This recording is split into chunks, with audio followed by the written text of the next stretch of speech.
कार्यक्रम का उद्घाटन किया और इस दौरान सीएम नीतीश कुमार के साथ डिप्टी सीएम सम्राट चौधरी, डिप्टी सीएम विजय सिन्हा, मंत्री विजय चौधरी, मंत्री अशोक चौधरी मौजूद रहे। सीएम नीतीश कुमार ने दीप प्रज्वलित कर और गुब्बारा उड़ाकर कार्यक्रम का आगाज किया। इसके उपरांत गुब्बारा उड़ाकर तो ये वो तस्वीर है जहां पर बिहार दिवस पर भव्य कार्यक्रम का आयोजन और मुख्यमंत्री नीतीश कुमार की तरफ से देखिए ये गुब्बारा उड़ाकर इस कार्यक्रम का विधिवत तरीके से उद्घाटन किया गया और बिहार की संस्कृति सभ्यता को यहां पर इस कार्यक्रम के जरिए लोगों तक पहुंचाने की कोशिश। तो बिहार दिवस के अवसर पर प्रधानमंत्री नरेंद्र मोदी ने शुभकामनाएं दी। प्रधानमंत्री नरेंद्र मोदी ने मुख्यमंत्री नीतीश कुमार को एक विशेष पत्र लिखा और ये पत्र न केवल बिहार वासियों को बधाई के तौर पर रहा बल्कि राज्य की सांस्कृतिक शक्ति और विकास की रफ्तार को लेकर अपनी भावनाओं को साझा करने का भी रहा। इस पत्र में प्रधानमंत्री ने बिहार के प्राचीन गौरव से लेकर आधुनिक इंफ्रास्ट्रक्चर तक का जिक्र करते हुए इसे विकसित भारत की रीढ़ बताया। पीएम मोदी भगवान बुद्ध, आचार्य चाणक्य और प्राचीन विश्वविद्यालयों की परंपरा का जिक्र करते हुए कहते हैं कि बिहार ने सदियों से देश को दिशा दी है। पीएम ने यह भी भरोसा जताया कि विकसित बिहार, विकसित भारत के लक्ष्य को हासिल करने में राज्य की बड़ी भूमिका होगी। तो पत्र के जरिए प्रधानमंत्री नरेंद्र मोदी ने नीतीश कुमार को बिहार को लेकर, बिहार के लोगों के और सांस्कृतिक विरासत को लेकर चर्चा की। बिहार दिवस के इस विशेष अवसर पर बिहार में मेरे सभी भाई बहनों को शुभकामनाएं। समृद्ध इतिहास, बिहार के सामर्थ्य और बिहार की परंपराओं का यह उत्सव है, इसका जिक्र किया गया। और जहां पर प्रधानमंत्री नरेंद्र मोदी की तरफ से पत्र लिखा जाता है तो बिहार के मुख्यमंत्री नीतीश कुमार ने भी उनका आभार जताया और उनके पत्र का जवाब दिया और लिखा, मैं आदरणीय प्रधानमंत्री श्री नरेंद्र मोदी जी को बिहार दिवस के इस अवसर पर राज्य के प्रति स्नेहपूर्ण संदेश के लिए समस्त बिहार वासियों की ओर से हार्दिक धन्यवाद एवं आभार प्रकट करता हूं। यह हमारे लिए गर्व का विषय है कि आपने बिहार की समृद्ध विरासत, संस्कृति और प्रगति के प्रयासों की सराहना की है।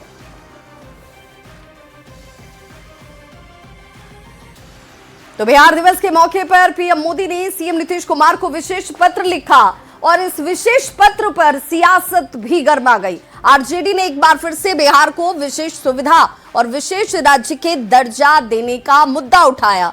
तो बीजेपी और जेडीयू ने कहा कि पीएम मोदी के दिल में बिहार बसता है। प्रधानमंत्री जी, आपने ये बात नहीं बताया कि बिहार के विकास के लिए केंद्र से जो सहायता राशि मिलनी चाहिए, बिहार को आगे बढ़ाने के लिए जो केंद्र से बिहार को विशेष पैकेज या विशेष राज्य का दर्जा मिलना चाहिए, जो विशेष अवसर प्रदान किया जाना चाहिए, वो क्यों नहीं दिए गए। प्रधानमंत्री श्री नरेंद्र मोदी जी के द्वारा बिहार दिवस के उपलक्ष्य में माननीय मुख्यमंत्री जी को लिखा गया पत्र बिहार एवं बिहारियों के लिए गौरवान्वित करने का विषय है। प्रधानमंत्री जी का पत्र ये दर्शाता है कि बिहार के प्रति उनका प्रेम, उनका स्नेह अपार है। आदरणीय प्रधानमंत्री नरेंद्र भाई मोदी जी का संदेश यह स्पष्ट करता है कि ऐतिहासिक परिप्रेक्ष्य में, सांस्कृतिक परिप्रेक्ष्य में बिहार की उपलब्धियों की चर्चा करते हुए यह स्पष्ट कर दिया कि प्रधानमंत्री जी के दिल में नीतीश कुमार जी बसते हैं। तो बिहार दिवस पर राहुल गांधी और प्रियंका गांधी ने बिहार वासियों को बधाई दी। सोशल प्लेटफॉर्म एक्स पर पोस्ट कर उन्होंने लिखा, बिहार भारत का ज्ञान पुंज और हमारा गौरव है, जिसने अपने समृद्ध इतिहास और संस्कृति से हमेशा देश का मार्गदर्शन किया है। प्रियंका गांधी ने लिखा कि बिहार ज्ञान, परंपरा, परिश्रम, प्रेम, क्रांति और आध्यात्म की धरती है। हमारे स्वतंत्रता आंदोलन से लेकर देश के निर्माण तक बिहार की जनता ने महत्वपूर्ण भूमिका निभाई है। इस अवसर पर सभी प्रदेशवासियों के लिए सुख समृद्धि की कामना करती हूं। तो बिहार दिवस के इस मौके पर पटना के गांधी मैदान में अलग अलग विभागों की तरफ से भव्य प्रदर्शनी लगाई गई, जहां सबसे अधिक भीड़ पर्यटन विभाग में नजर आई। पर्यटन विभाग ने बिहार की खूबसूरत तस्वीर यहां पर दिखाई है और इस दौरान पर्यटकों को बापू टावर और ग्लास ब्रिज खूब पसंद आया। मैदान में बिहार दिवस की खूबसूरत तस्वीर नजर आ रही है। अलग अलग विभागों की अलग अलग झांकियां लगाई गई है और ये पर्यटन विभाग की तरफ से बिहार में कितने खूबसूरत पर्यटन स्थल है उसकी तस्वीर यहाँ नजर आ रही है। आप पटना के गांधी मैदान में आएंगे तो आपको बिहार की खूबसूरती से वाकिफ हो पाएंगे और यहाँ देख सकते हैं कि बिहार को जो खूबसूरत बनाता है उसकी तस्वीर यहाँ नजर आ रही है। इस बार पर्यटन विभाग की तरफ से कुछ अलग जो तस्वीर है वो यहाँ दर्शाई गई है। इस बार बापू टावर पर्यटन विभाग की तरफ से बिहार दिवस के मौके पर डमी के तौर पर यहाँ बनाई गई है और यही वजह है कि यहाँ आने वाले पर्यटकों को बापू टावर भी खूब भा रहा है। इसके अलावा राजगीर जू सफारी सभी जाना चाहते हैं, वहाँ पर ग्लास ब्रिज है और वो ग्लास ब्रिज यहाँ पटना के गांधी मैदान में भी आपको नजर आ जाएगा। ये देखिए जू सफारी और यहाँ पर ग्लास ब्रिज की जो खूबसूरत तस्वीर है वो बनाई गई है। लोग सिर्फ बिहार ही नहीं बल्कि देश के अलग अलग हिस्सों से भी ग्लास ब्रिज घूमने आते हैं और उसकी खूबसूरती को बखूबी पटना के गांधी मैदान में बिहार दिवस के मौके पर दर्शाया गया है और यही वजह है कि जो पर्यटक हैं वो भी काफी खुश नजर आ रहे हैं। ग्लास ब्रिज देख रही है यहाँ पे, कैसा लग रहा है? अच्छा लग रहा है। राजगीर गई हैं? ना अभी नहीं गए। ग्लास ब्रिज सही में भी नहीं चढ़ी है इस पे? नहीं तो अभी। यही अभी देख के संतोष कर रही है। अभी मौका मिलेगा तो वहाँ जाएंगे? बिल्कुल जाएंगे, मन में है, बच्चों के साथ घुमाना है, अभी जाएंगे। ऐसे डमी वाला ये देख रहे हाँ, हैं। डमी वाला देखने आए हैं। इसके बाद का प्लान वही है, बच्चे का स्कूल का भी छुट्टी है, एग्जाम हाँ, वगैरह हो गया अब ग्लास है। ब्रिज उसके पर बाद जाना। प्लान हो ग्लास ब्रिज पे जाना है जी। तारी है, कैसा लग रहा है यहाँ घूमना? अच्छा लग रहा है। अच्छा लग रहा है। सबसे अच्छा क्या लगा इसमें? सबसे अच्छा बापू टावर। हाँ बापू। किसी को ग्लास ब्रिज पसंद आ रहा है, किसी को बापू टावर पसंद आ रहा है, किसी को शांति स्तूप पसंद आ रहा है। यानी बिहार दिवस की जो खूबसूरत तस्वीर है वो पटना के गांधी मैदान में तो नजर आ ही रही है, लेकिन खासकर पर्यटन विभाग की तरफ से जो स्टॉल लगाए गए हैं, जो झांकियां तैयार की गई है वो सबसे ज्यादा लोगों को आकर्षित कर रहा है और यही वजह है कि लोग कोई ग्लास ब्रिज के साथ तो कोई बापू टावर के साथ तस्वीर क्लिक कराता हुआ नजर आ रहा है। कैमरामैन दीपक के साथ विनीता मिश्रा, न्यूज़ 18 पटना। जेडीयू में शामिल होने के बाद निशांत कुमार पहली बार बाढ़ अनुमंडल के बख्तियारपुर अपने पैतृक घर पहुंचे, जहां उन्होंने स्वतंत्रता सेनानी शील भद्र की प्रतिमा पर पुष्पांजलि कर नमन किया। बख्तियारपुर के सीढ़ी घाट में आयोजित गंगा आरती में भी वो शामिल हुए और इस दौरान उन्होंने लोगों को बिहार दिवस की बधाई दी। बिहार दिवस पर बहुत बहुत बधाई शुभकामनाएं देता हूँ। हम राज्यवासियों को अपने गौरवशाली इतिहास पे गर्व हो, इसलिए हम मनाते हैं इस दिवस को। आज से चैती छठ का पावन पर्व नहाय खाए के साथ इसकी शुरुआत हो चुकी है और गंगा किनारे सुबह से ही बड़ी संख्या में छठ व्रती स्नान करने के लिए पहुंचे। श्रद्धालु गंगा स्नान कर पवित्र जल लेकर अपने अपने घरों की तरफ लौटे, जहां नहाय खाए का प्रसाद इससे तैयार किया गया और प्रसाद तैयार करने के लिए यहां से जल लेकर जाया जाता है और प्रशासन की तरफ से घाटों को बेहद आकर्षक ढंग से सजाया गया। श्रद्धालुओं के लिए बेहतर इंतजाम और सुविधा यहां पर दी जा रही है। इस दौरान पूरे क्षेत्र में आस्था का माहौल नजर आया। तो वहीं बिहार के साथ साथ झारखंड में भी चैती छठ की रौनक नजर आने लगी है। देवघर में नहाय खाए के साथ पर्व की शुरुआत हो गई। धर्म और आध्यात्म की नगरी देवघर में हर पर्व को बड़े ही हर्षोल्लास के साथ मनाया जाता है और अगर बात आस्था के पर्व छठ की हो तो छठ में शुद्धता और पवित्रता विशेष तौर पर ध्यान में रखी जाती है। नहाय खाए के दिन छठ व्रती के घर कद्दू और भात का प्रसाद बना और पूरे क्षेत्र में आस्था का माहौल जो है वो देखने को मिल रहा है। चैती छठ का आज कद्दू भात है। आज हम लोग के यहाँ कद्दू भात, चना का दाल और चावल बनता है और इसके लिए सबको बहुत हार्दिक शुभकामनाएं। इस चैती छठ महापर्व की आप सभी को ढेर सारी शुभकामनाएं। तो जैसे कि आप देख रहे हैं ये चैती छठ का शुरुआती दिन है। आज के दिन कद्दू भात का प्रसाद का भोग चढ़ता है और ये बिहार का सबसे बड़ा पर्व है, तो वो चैती छठ की बहुत बहुत ढेर सारी शुभकामनाएं। और अब बात लॉ एंड ऑर्डर की।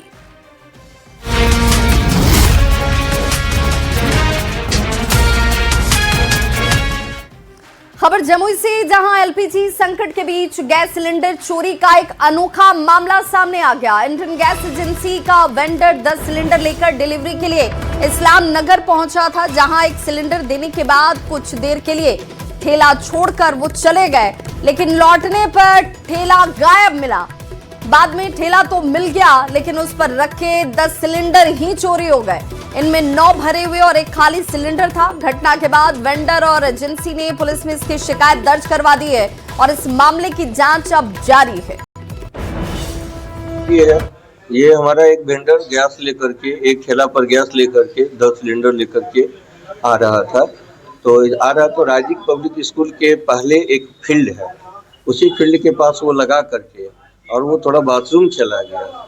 आधे घंटे के बाद लौट करके जब आता है तो वो वहाँ पर से अपने सिलेंडर को नहीं पाया। वहाँ पे ठेला था ही नहीं, ठेला वहाँ पर था नहीं। ठेला भी रोड पर आकर के, मेन रोड पर आकर के परेशानी यही बढ़ गई कि 10 सिलेंडर था, चोरी हो गया और जिसमें कि 9 भरा था, एक खाली था। उसके बाद हम बराबर वहीं पे जहाँ ठेला लगाते थे बराबर वहीं पे ही लगाते थे जहाँ से चोरी हुआ। तो हमें लेटरिन लग गई, तो हम लेटरिन गए। उसके बाद लेटरिन से निकले तो 1-2 कस्टमर हमको परेशान करने लगा, DAC नंबर गिरा है, हमको गैस नहीं आ रहा है। हम बोले आ जाएगा तो लगता है 15-20 मिनट और टाइम वहाँ लगा हुआ। इतने में जब आते हैं ठेला के पास तो ठेला है ही नहीं। ईरान युद्ध के कारण घरेलू गैस सिलेंडर को लेकर मारामारी है। घरेलू गैस सिलेंडर की किल्लत की बात कही जा रही है। वहीं पर जमुई जिले में एक ऐसा घटना सामने आया है जहां पर गैस सिलेंडर से भरा हुआ एक ठेला का ही चोरी हो जाती है और फिर कुछ देर के बाद ठेला तो मिल जाता है, लेकिन गैस सिलेंडर लापता और गायब है। कह सकते हैं कि चोरी हो चुकी है, और एक नहीं पूरे 10 गैस सिलेंडर की, जिसमें 9 भरे हुए गैस सिलेंडर और एक खाली गैस सिलेंडर। हम तस्वीर दिखाना चाहेंगे। जमुई शहर का इस्लाम नगर मोहल्ला है और यही वह ठेला है जिस पर 10 गैस सिलेंडर लदे थे और एक वेंडर, इंडियन गैस एजेंसी के गोदाम से एक वेंडर इसी पर 10 सिलेंडर लेकर चला था और 1 किलोमीटर दूरी पर पहुंचा, तब एक जगह इस ठेले को लगा दिया और जहां से इस पर जो रखा हुआ जो 10 सिलेंडर है, जिसमें 9 भरे हुए सिलेंडर थे और एक खाली सिलेंडर था, वो चोरी हो गया। उस समय ठेला समेत चोरी हुई थी। बाद में कुछ देर के बाद एक अलग जगह पर यह ठेला तो मिल गया, लेकिन इस पर गैस सिलेंडर नहीं मिला। मतलब 9 गैस सिलेंडर भरा हुआ और एक खाली गैस सिलेंडर की चोरी हो गई। इस घटना को लेकर जो गैस एजेंसी है, उसके मैनेजर और जो वेंडर है, उसने इस मामले की शिकायत पुलिस से की। FIR हुआ है और अब पुलिस छानबीन में जुट गई है कि वो गैस सिलेंडर की चोरी किसने की। केसी कुंदन, न्यूज़ 18, जमुई। भागलपुर से खबर, जहां पर पूर्वी क्षेत्र के सबसे बड़े अस्पताल जवाहरलाल नेहरू चिकित्सा अस्पताल में लापरवाही देखने को मिली है। हड्डी विभाग में जुगाड़ के सहारे ही मरीजों का इलाज किया जा रहा है और ये वो तस्वीर है।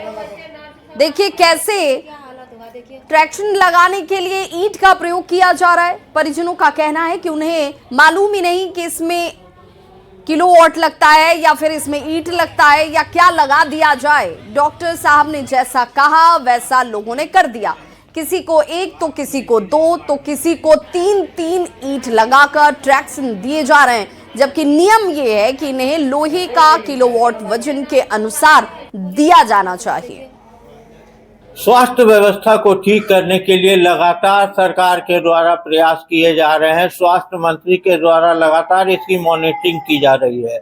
अभी हम हैं भागलपुर के पूर्वी क्षेत्र के सबसे बड़े अस्पताल जवाहरलाल नेहरू चिकित्सा अस्पताल के हड्डी विभाग में।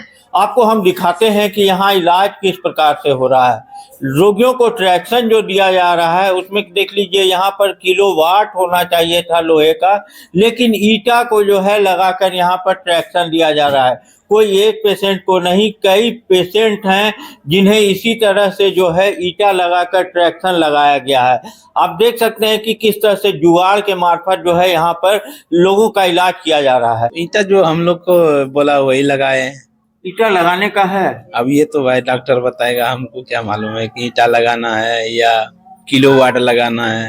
हम लोग सबको देखते हैं ईटा लगा हुआ है। तो आप देख सकते हैं कि ईटा लगाकर जो है ट्रैक्शन यहाँ लगाया गया है। जुगाड़ के मार्फत कहा जा सकता है कि सबसे बड़े अस्पताल में जब ये हाल है तो गांव के जो अस्पताल होंगे उनका क्या हाल होगा।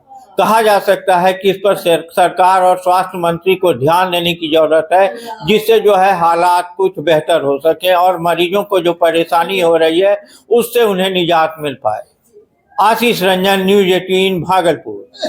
भोजपुर के तरारी थाना क्षेत्र में सोशल मीडिया पर फेमस होने की चाह एक युवक को भारी पड़ गई। पुलिस की गाड़ी में बैठकर पुलिसकर्मी की टोपी पहनकर भोजपुरी गाने पर रील बनाना उसे महंगा पड़ा। वीडियो वायरल होते ही पुलिस हरकत में आई और युवक को गिरफ्तार कर लिया गया। गिरफ्तार युवक की पहचान रूपक सिंह के तौर पर हुई है, जो अकरौज गांव का रहने वाला बताया जाता है और पुलिस के अनुसार आरोपी पहले से भी एक मामले में नामजद रहा है।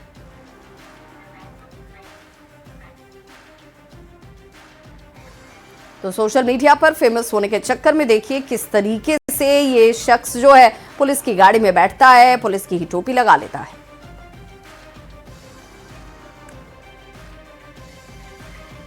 वैशाली के बलीगांव थाना क्षेत्र के गोविंदपुर बेला भुसाही गांव में करंट लगने से एक व्यक्ति की मौके पर ही मौत हो गई। खेत में पानी पटाने के दौरान बताया जा रहा है आंधी पानी में टूटकर गिरे बिजली के तार की चपेट में ये युवक आ गया और इसकी जान चली गई।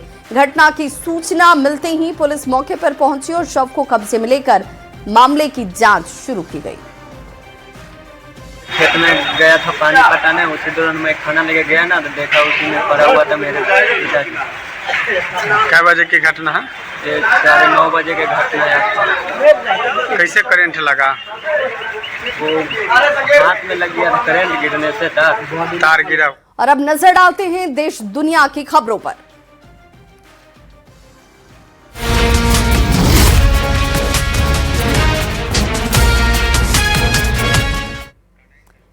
पश्चिम एशिया में बढ़ती हलचल ने पूरी दुनिया की चिंता इस वक्त बढ़ा दी है। इस तनाव का सीधा असर भारत की रसोई से लेकर फैक्ट्रियों तक न पड़े, इसके लिए प्रधानमंत्री नरेंद्र मोदी खुद कमान संभाल चुके हैं। पीएम मोदी के आवास पर वरिष्ठ मंत्रियों के साथ एक महत्वपूर्ण बैठक इस वक्त चलती हुई और इस बैठक में केंद्रीय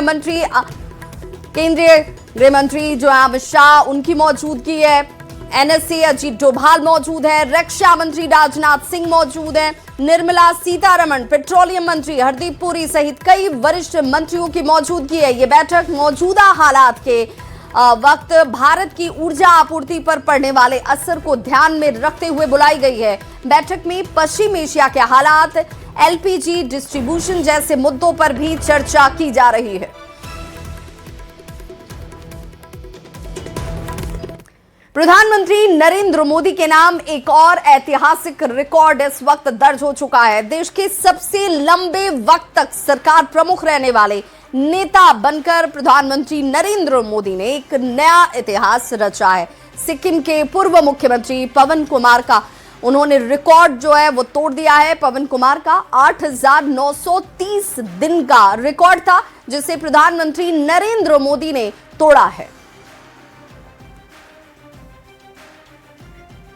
तो प्रधानमंत्री नरेंद्र मोदी के सरकार प्रमुख के रूप में रिकॉर्ड बनाने पर गृह मंत्री अमित शाह ने उन्हें बधाई दी और इस रिकॉर्ड को अमित शाह ने सेवा, परिश्रम और अटूट प्रतिबद्धता की नींव पर बना एक मील का पत्थर बताया। अमित शाह ने लिखा कि ये जनता के अभूतपूर्व विश्वास और अद्वितीय सेवा पर निर्मित एक दुर्लभ विरासत है, जिस पर हम सबको गर्व है। तेल अवीव में जोरदार धमाकों की खबर आ रही है, जहां पर ईरानी मीडिया के हवाले से यह खबर बताई जाती है। तेल अवीव में एक साथ कई इमारतें जो हैं उनके ऊपर मिसाइल दागे गए हैं और हमले के बाद धमाके की ये तस्वीरें भी आपके टीवी स्क्रीन पर। हमले के बाद तेल अवीव में धुएं का गुबार चारों तरफ छाया हुआ नजर आया।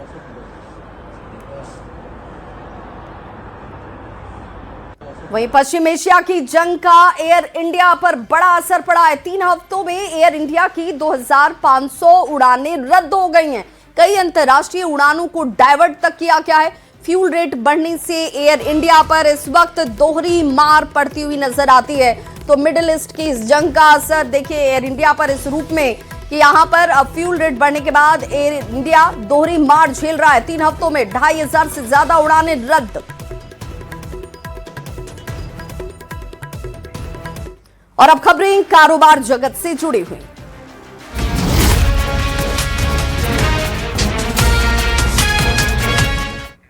देश में सोने की कीमत में वीकली बेसिस पर जबरदस्त गिरावट आई है। एक हफ्ते में 24 कैरेट गोल्ड 13,690 रुपए सस्ता हुआ है। वहीं 22 कैरेट गोल्ड का भाव 12,550 रुपए नीचे आ गया। आज 22 मार्च को कीमत की बात करें तो राजधानी दिल्ली में 24 कैरेट गोल्ड 1,46,120 रुपए प्रति 10 ग्राम पर है। मुंबई में यही कीमत 1,45,970 रुपए प्रति 10 ग्राम। शुक्रवार 20 मार्च को दिल्ली के सराफा बाजार में सोने की कीमत 650 रुपए या 0.42% टूटकर 1,52,650 रुपए प्रति 10 ग्राम पर थी। गिरावट के पीछे बढ़ती महंगाई की चिंताएं, पॉलिसी रेट्स पर केंद्रीय बैंकों का सख्त रुख और वैश्विक कच्चे तेल की कीमतों में बढ़ोतरी प्रमुख कारण माने जा रहे हैं। और अब खबरें खेल जगत से जुड़ी हुई।